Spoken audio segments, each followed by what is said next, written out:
একটি হাদিস বলি, তাহলে বোঝা যাবে যে কাবিরা গুনাহ আছে আর সাগীরা আছে।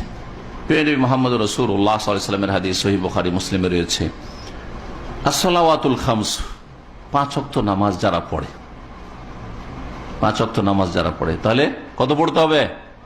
5 না আপনার খেয়াল খুশি?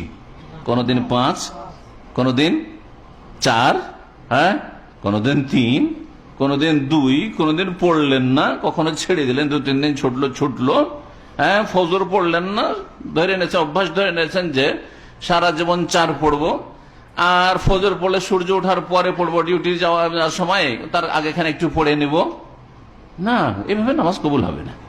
কারণ আল্লাহ যেইভাবে চেয়েছেন ওইভাবে আপনাকে ইবাদত করতে হবে। আপনি যেভাবে চাইছেন ওইভাবে ইবাদত আল্লাহ চান না। আপনার মন যদি চাই যে আমি খুব ধার্মিক ভালো মানুষ, আমি 6 ওয়াক্ত নামাজ পড়বো, তাও আল্লাহ কবুল করবেন না।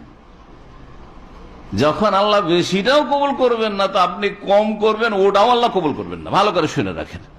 কারণ আমাদের দেশের মানুষরা মনে করে যে যতটা পড়বো ততটা তো নেকি পাবো। ভুল এখানে, কিন্তু যতটা পড়বো ততটা তো নেকি পাবো। আমি না হয় 5 পড়লাম না, তো 4 পড়লাম, তো 4 তো নেকি পাবো, তো 4 আমার নেকি পাল্লাতে এলো, আর 1 ছাড়লাম তো 1 আমার গুনার পাল্লাতে এলো, তো নেকির পাল্লা তো ভারী হয়ে গেল। লজিক, যুক্তি দেখছেন না? আউযুবিল্লাহ। এই যুক্তি কেন চলবে না? এই যুক্তি চলবে না কারণ ইবাদত কার? আল্লাহর। যখন ইবাদত, তো আল্লাহর খেয়াল খুশি, আল্লাহর মর্জি মোতাবেক করবেন, আপনার মর্জি মোতাবেক করবেন, আল্লাহর মর্জি মোতাবেক করতে হবে। এবং আল্লাহর মর্জি হচ্ছে মেরাজের রাতে 50 থেকে কমাইতে কমাইতে কতদূর কমিয়ে নিয়েছেন? 5 কমেছেন, এর কম নেই, এর কম নেই। 5 পড়লে 50-এরই আল্লাহ সওয়াব দেবেন। জি হ্যাঁ, জি।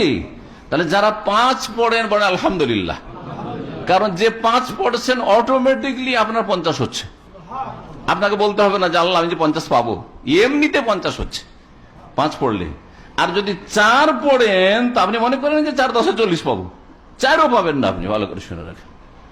কারণ আপনি আপনার কুপ্রবৃত্তি হাওয়া, মনের পূজায়, মন চাইছে 4, আপনার মনের পূজা করছেন, আপনি ইত্তেবাউল হাওয়া করছেন। আপনি আফারাআইতা মান ইত্তাখাযা ইলাহাহু হাওয়া।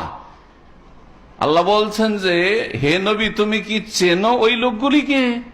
তুমি কি দেখেছো ওই লোকগুলি সম্পর্কে চিন্তা করে কোনদিন, যারা নিজের হাওয়াকে, মানে মনের চাহিদাকে এলাহ, মাবুদ, উপাস্য বানিয়ে ফেলেছে। মন যেটা চাই সেটা করে যারা। মন চাই যে আমি ফজরটা পড়বো না, বাকিটা ঠিক করে পড়বো। এটা হচ্ছে নিজের হাওয়াকে, মনের চাহিদাকে, কুপ্রবৃত্তিকে সে এলাহ বানিয়ে ফেলেছে। এটা আল্লাহর কথা। কার পূজা করছে? হাওয়ার, মনের পূজা করছে। আর ইবাদত কার করতে হবে? আল্লাহর করতে হবে, মনের পূজা করলে হবে না। সম্মানিত ভাতৃমণ্ডলী, বলছিলাম যে 5 ওয়াক্ত as-সালাওয়াতুল খামসু হাদিস ওয়াল জুমআতু ইলাল জুমআ, তারপরে প্রত্যেকটি জুমা। আজকাল অধিকাংশ মুসলিম কি জুমা পড়া মুসলিম, কি জুমা পড়া, জুমা ছাড়বে না। জুমার ব্যবস্থা যদি ক্যাম্পে না থাকে, হ্যাঁ, পেরেশান হয়ে যায় যে জুমাটা পড়তে পাই না, জুমাটা পড়তে পাই না। আরে জুমা পড়ে হবে কি? শুধু জুমা পড়ে যদি ফরজ 5 ওয়াক্ত নামাজ না পড়েন, তাহলে ভালো করে শোনেন, এইটাই হক, ভালো করে শোনেন। জি, ওষুধ খান ভালো করে, যদি রোগ থাকে তাহলে। জি, ওষুধ খেতে, ওষুধ মিষ্টি লাগে না, ওষুধ তিতা লাগে, কথা বোঝা গেছে? কিন্তু এই তিতা ওষুধ আপনার উপকারে আসবে। তিতা ওষুধ যদি ভালো করে খেয়ে নিতে পারেন, তা আপনার রোগ ভালো হয়ে যাবে। আল্লাহর রাস্তা ভালো করে শুনে রাখেন। as-সালাওয়াতুল খামসু, আগে 5 ওয়াক্ত নামাজ, ওয়াল জুমআতু ইলাল জুমআ, তারপরে জুমা টু জুমা, সব জুমাগুলি, ও রমাদান ইলা রমাদান, তারপরে প্রত্যেকটা রমজানের রোজা ঠিক রাখেন, সিয়াম ঠিক রাখেন। কারণ এগুলো আমির গরিব সবাইকে করতে হবে, তাই না? যাকাতের কথা কেন বললেন না? হজের কথা কেন বললেন না? এই জন্য যে গরিবেরাকে লাগবে না, ধনীরাকে ওটা লাগবে, সেই জন্য বলা হয়েছে।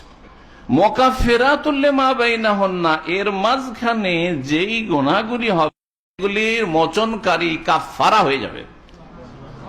5 ওয়াক্ত নামাজ পড়তে হবে, জুমা ঠিক করে পড়তে হবে, রমজান মাসের 30-29 যা হবে রোজা রাখতে হবে সবগুলি, তাহলে মুকাফিরাতুল লিমা বাইন, এর মাঝের সবগুলি গুনার কাফারা হয়ে যাবে।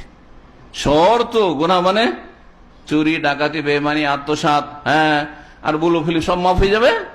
হ্যাঁ, শিরিক, বেদাত সব মাফ হয়ে যাবে? না না, এজাজতনিবাল কাবায়ের, যদি কাবিরা গুনাহ থেকে বাঁচা হয়, কি শব্দ আসলো হাদিসে? কাবায়ের, কাবিরা গুনাহ থেকে বাঁচা হয়, তাহলে কোনগুলি মাফ হবে? সাগিরা ছোটখাটো গুনাহ 5 ওয়াক্ত নামাজ দিয়ে মাফ হবে, উজু দিয়ে মাফ হবে, ধুয়ে মুছে সাফ হবে, জুমা দিয়ে মাফ হবে, রমজানের রোজা দিয়ে মাফ হবে, রমজানের তারাবি দিয়ে মাফ হবে, লাইলাতুল কাদার দিয়ে মাফ হবে। এরকম বহু নেকির রাস্তা রয়েছে যেগুলি দিয়ে সাগিরা ছোটখাটো গুনাহ মাফ হবে।